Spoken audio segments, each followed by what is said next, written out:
السلام عليكم، فيديو جديد على قناتكم شهوات منزلية. نتمنىكم تكونوا بخير وعلى خير وفي أتم الصحة والعافية. وضمن الوصفات السهلة والاقتصادية والبسيطة غنشارك اليوم معكم واحد الكيك رائع جدا. صراحة هاد الكيكة هادي من عالم آخر، كتجمع ما بين الرطوبية والهشاشة والبنة، وأهم حاجة الاقتصاد، اقتصادية جدا. نتمنى يعجبكم هاد الفيديو هذا. مهم لعشاق الشوكولاته، لعشاق الكيك اللي كيكون مشرب، الكيك اللي كيكون فازق، اللي ما كتعجبهمش الكيكه اللي ناشفه، هاد الكيكه هادي ديالكم. جربوها وردوا عليا. ومن السهوله والبساطه ديال هاد الكيكه هادي اننا غادي نوجدوا الصوص والكيك في نفس الوقت، او تزيين والكيك في نفس الوقت. خديت هنا كاس ديال المونينكس، وضعت فيه كاس ديال الحليب، كاس ديال الزيت، وكاس ديال السنيده، العبارات كاملين بالكاس ديال العنبه. وغادي نضيف عليهم 3 المعالق كبار عامرين بومبي ديال بودره الكاكاو. وغادي ندير هذا الخليط هذا، نديرو في مونينكس يتخلط مزيان مزيان حتى يتقال وكيولي الشكل ديالو بحال دانيت كما كتشوفوا.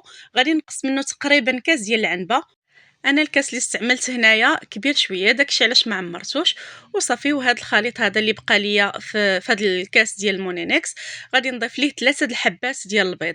انا هنا استعملت بيض اللي هو صغير، الا استعملتوا بيض كبير ديروا فقط 2 حبات ديال البيض. وغادي نخلط هذا الخليط هذا مزيان في مونينكس، وغادي نفرغوه هنايا في واحد البول. وغادي نكمل باقي المراحل ديال الكيك. صافي، غادي نخويه هنا كما شفتوا في البول، وغادي نضيف ليه 2 كيسان الا ربع ديال الدقيق. درت كاس كامل ديال الدقيق وكاس الا ربع ديال الدقيق، وغادي نغربلو. وصافي، وغادي نضيف 3 ديال الشاصيات ديال الخماره. انا بالنسبه لي درت 3 ديال الخمارات، نحيت عندي المول كبير. الا كان عندكم مول صغير فقط ديروا 2. صافي، هنايا درت 3 ديال الخمارات. وصافي، وغادي نغربلهم ونخلط الكيك ديالي كما كتشوفوا. كيكه اللي هي ساهله. صافي، هادو هما المكونات اللي كاينين. رحنا درنا تزيين ودرنا الخليط ديال الكيك. صافي، غادي نخلط هاد الطحين مزيان مزيان حتى غادي ينسجم ليا ويدخل هاد الدقيق هذا في الخليط بهذا الشكل هذا كما كتشوفوا. الا فوتوا فيه هكا شويه دقيق وجات لكم الكيكه ديالكم ثقيله، زيدوا تقريبا واحد المعلقه ديال الحليب، وزيدوا خلطوا مزيان مزيان حتى تحصلوا على القوام ديال الكيك المناسب. صافي، هنا كما شفتوا غادي نضيف واحد المعلقه ديال الخل. ما عندكمش الخل ديروا معلقه ديال عصير الحامض. صافي، وغادي نخلط مزيان مزيان كما كتشوفوا حتى كيتخلط لينا مزيان داك الخل مع الخليط ديال الكيك. وهذا هو القوام اللي كنحصلوا عليه بهذا الشكل هذا. الا وصلتوا حتى لهنايا ما فيها باس، الا خليتوا لي واحد اللايك وواحد التعليق يكون زوين، وعلقوا لي ولو بقليب او نقطه. نعرفكم بانكم شفتوا الفيديو وصلتوا معايا حتى لهنايا وجربوا الكيكه. واللي جرباتها ترجع تكتب لي في كومونتير كيفاش جاتها الكيك. صراحه راه كتجي زوينه، غير جربوها على ضمانتي. فقط احترموا المقادير والطريقه ديال التحضير، وان شاء الله غادي تجيكم بحال اللي شفتوها في الفيديو. صافي، كما كتشوفوا هنايا غادي ندير هاد الكيك هذا. درته في مول اللي كنت دهنته من قبل بالزبده وغبرته هكا بالدقيق. وصافي، وسرحت فيه هاد الكيكه ديالي وغادي ندخلها الفران اللي سخنته من قبل. وصافي، وراكم عارفين الطياب ديال الكيك، الفران اللي كيكون ناقص وكتخليوها كطيب على خاطرها. وصافي، بعد ما خرجتها هذا هو الشكل ديالها، راها رطبه رطبه اسفنجيه. صافي، خديت هنايا واحد الفرشيطه وغادي هكا ندير فيها ثقوب هكا من الفوق باش تشرب ليا الصوص اللي غادي نديرو من الفوق.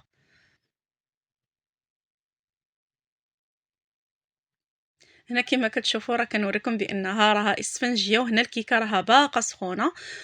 ضيفوا ليها هذا الخليط هذا كما كتشوفوا راه كيجي بحال دانيت. هذا الخليط هذا كيجي صراحه بنين بنين واقتصادي وساهل. صراحه يمكن لكم تستعملوه في بزاف انواع ديال لي كيك.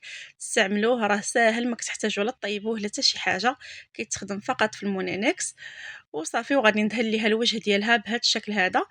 صافي، وتزيين اللي هو بسيط وساهل. بغيتو تحتفظوا بها بحال هكا، تحتفظوا زعما بهذا التزيين هذا، ما ديروش لها شي اضافه من الفوق، كتجي راه زوينه. بعد شي مره انا كنديرها غير بحال هكا. وهنايا درت ليها هنايا شويه ديال اللوز عفوا مهرمش كان عندي ومحمر. صافي، غادي ندير ليها هكا شويه د اللوز من الفوق. وضروري غادي نقطّع معاكم هاد الكيكة هادي باش تشوفوها من الداخل كيفاش جات. صراحة كتجي زوينة، ها نتوما كتشوفوا صراحة زوينة، زوينة غزالة.